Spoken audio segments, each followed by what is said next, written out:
Welcome back. We had a talk about physical change in the last video. Now, next is chemical change. So before that, some activities we need to know. You might have enjoyed riding a bicycle. Even I like to ride a bicycle. Now imagine that it's a rainy season. Last entire we have enjoyed rain. But feel it that it's a rainy season. You came just now at home, you have kept your bicycle out and it started raining. And 2-3 days it was continuously raining. So you left your bicycle out. It was in the rain.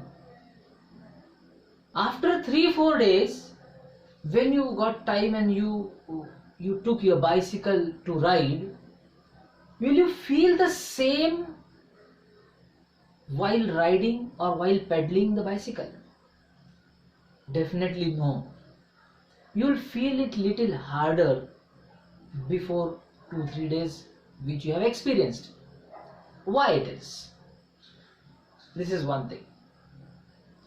Another is, we'll take you to chemistry lab and there this experiment also can be done.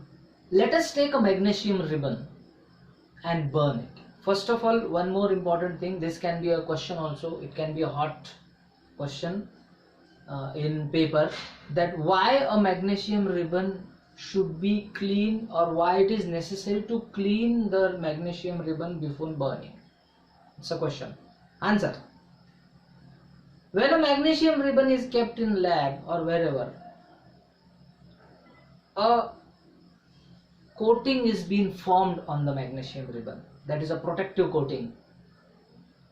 So due to that, a layer of oxide is formed. That's why if you try to burn it, it will not burn. You have to clean the oxide layer and then ignite it. So as soon as you ignite the magnesium ribbon, it will burn with a brilliant white flame. Brilliant white. And then after burning, it can be formed into white ash. This is a change. So these two types of changes I had to talk about. Let us compare with physical one. The first thing in chemical change is the same what was there in physical. Can you remember it? That is SSC. In chemical change also, shape, size and color changes. But the second thing is important here. In physical change, the second thing was the physical change is reversible. But in chemical, it is not.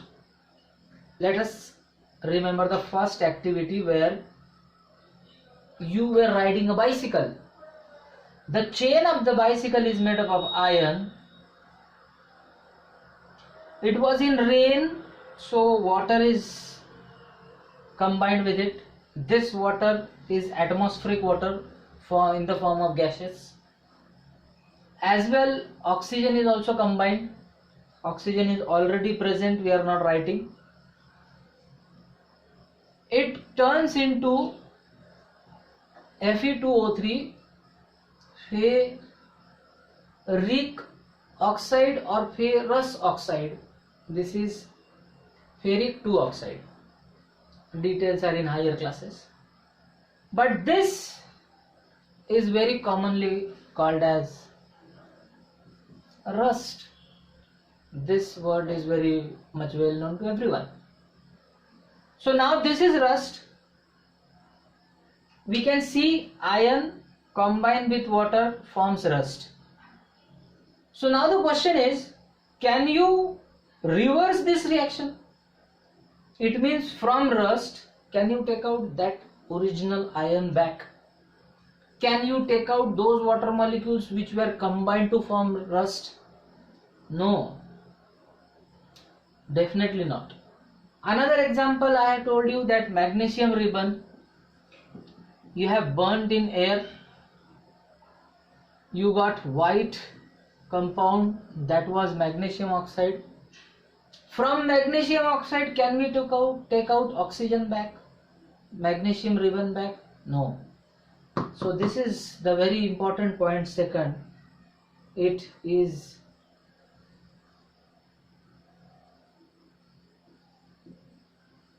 irreversible.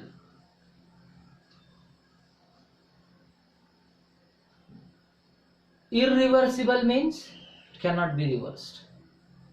And the third extreme important point is, there we have seen no new substance was formed, but here new substance is formed. We have seen rust, Fe2O3, a new substance, MgO, a new substance. So if we compare, the first point was same, shape, size, color changes, shape, size, color changes. Here it is irreversible, it means you cannot take it back. Here it is new compound is formed. Some more basic examples can be judged on.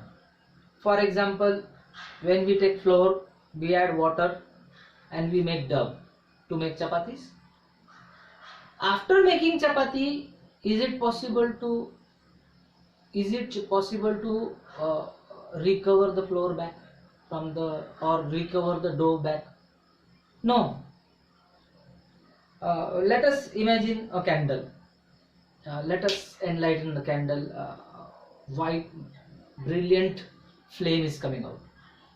So now this is candle made up of wax. It is burning. Is it a physical change or a chemical change? This particular activity is an example of both changes. I'll explain. Such type of question is asked many times. How it is a physical change?